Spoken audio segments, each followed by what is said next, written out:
Hey, this is Deepak here, and welcome to the next lesson in your 100-day blogging course. In today's lesson, we are going to have a look at how to set up a Cloudflare account and configure the DNS settings for your domain name. So in this video, I am going to set up Cloudflare account for my domain bikerboy.in, and this is the domain that I am going to use for this particular project. So this is one of the projects that I am going to show you in the 100-day blogging course, which is a motorcycle blog.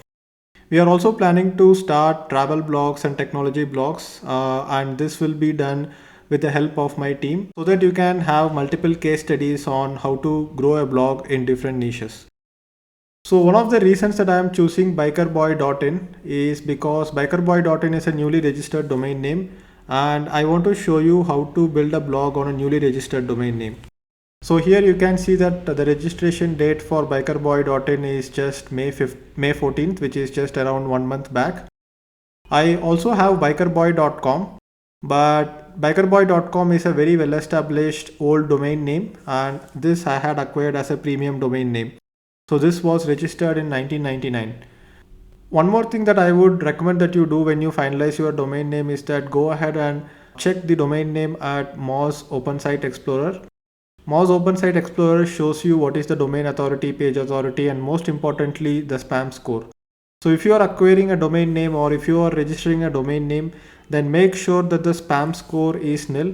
Sometimes what happens is that there might be a nice domain name available, but it could have had a website before and it might have had a lot of spam and spammy backlinks. Then it's not a very good idea to build a website on such a domain name.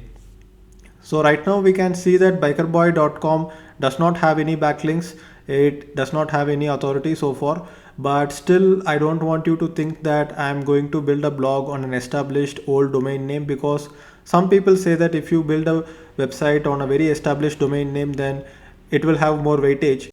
So that's the reason that I have registered bikerboy.in. So even though in the domain names lesson I have recommended that .com is always the best choice, so here I'm going to build the blog on .in because of the reasons that I just mentioned.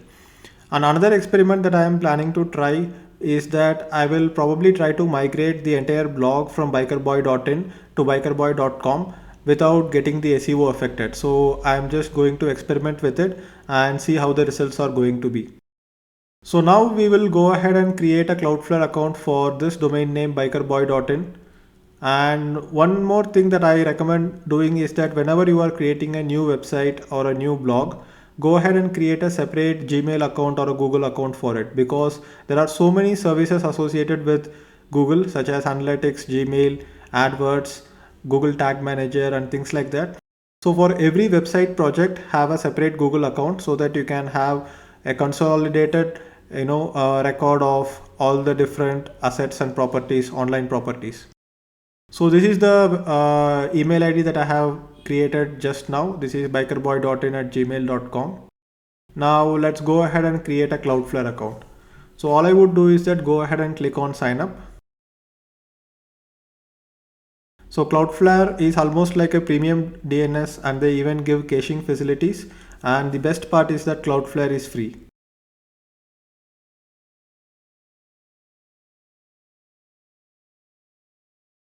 Now that I have created an account and logged in, it will first ask me to add a website and go ahead and scan the DNS records.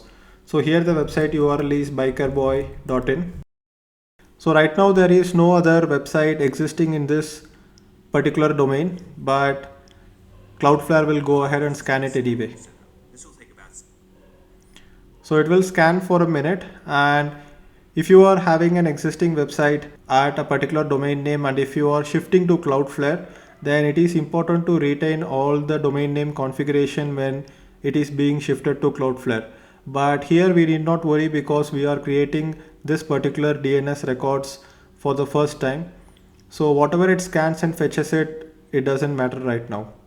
We also seem to have got a new email. So here you can see a welcome email from Cloudflare.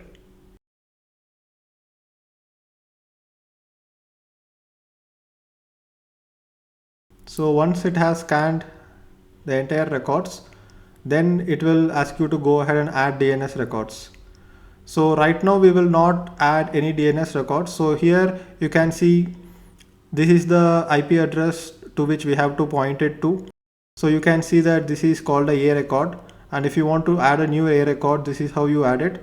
So this is something that we will come back and do it later, because right now, as of now, we have not created a hosting account, and since we have not created a hosting account, we do not have an IP address to which we can point to.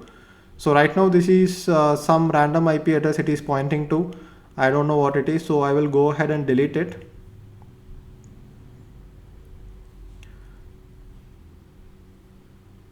We will come back and set this up once the hosting account is ready, and I will create a separate video for that as well. However, something else that we can do is that we can go ahead and add MX records. So MX records is basically called mail exchange records. And if you go ahead and search for MX records of Google G Suite, where if you want to have email ID such as your name at yourdomainname.com, there are multiple email service providers, custom email service providers, and Google Suite or G Suite is one of them. G Suite was called Google Apps before. So now we will go ahead and fetch the MX records for the Google Apps or G Suite email servers. So here I have basically searched for G Suite MX records, and here I would be able to see these are the values that I have to add inside my domain name DNS records. So let me go ahead and add this one by one. Here I can leave the name blank because here it clearly says that the name, host or alias can be given as blank. Time to live is 3600 seconds.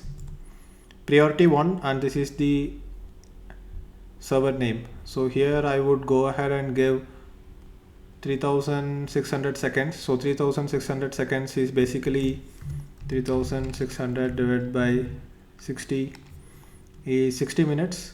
That's basically 1 hour. So I would go ahead and set it as 1 hour. And this is priority 1 and aspmx.l.google.com. So now I will go ahead and click on add record.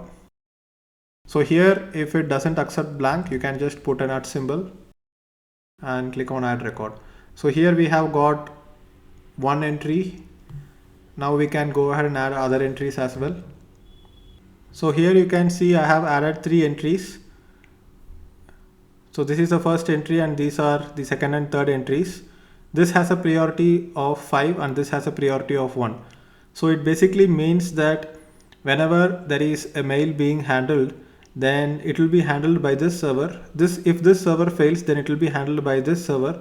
So alt 1 is basically alternative 1, and if this server fails, then it will be handled by this server. So usually the mails will work even if you just give one server. So this is just for redundancy.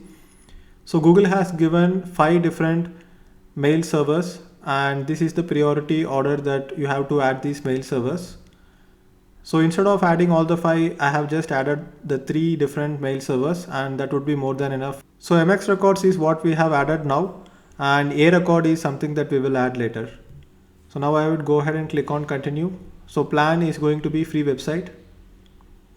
Click on continue again.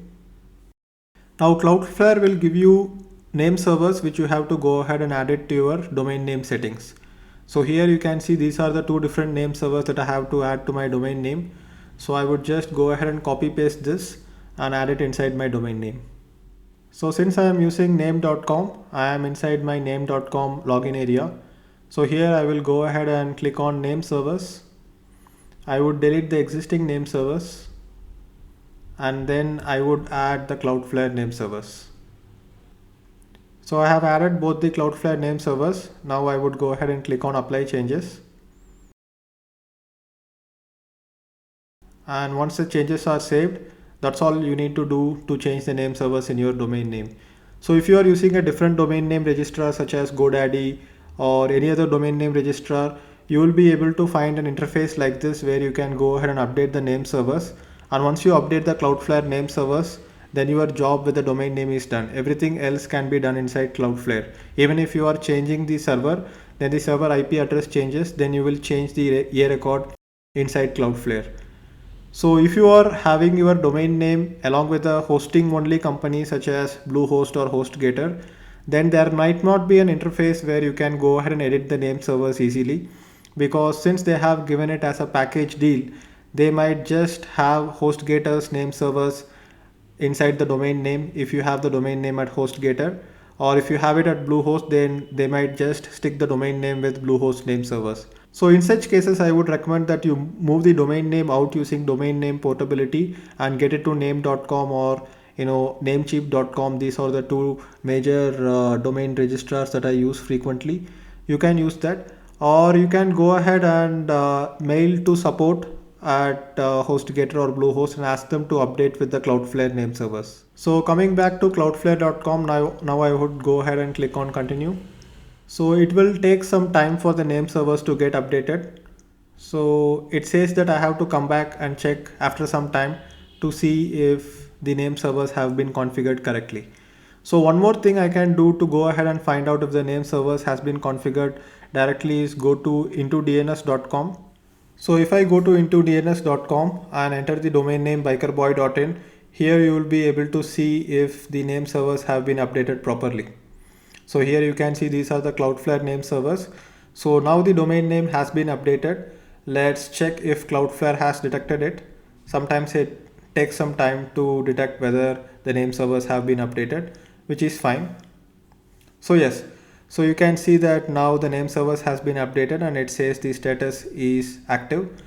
Now the next action step would be to go ahead and create a hosting account, get the IP address of the server, and once we have the IP address of the server, we will go back to the DNS settings, and here we will create an A record which points to the particular server.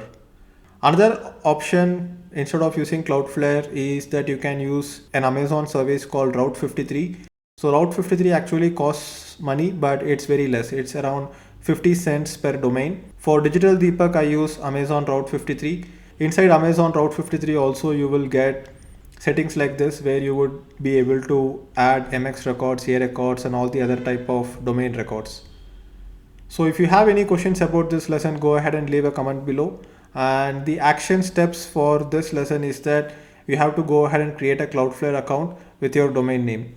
In the next video, we will have a look at how to create a hosting account, and then we will get our blog up and running.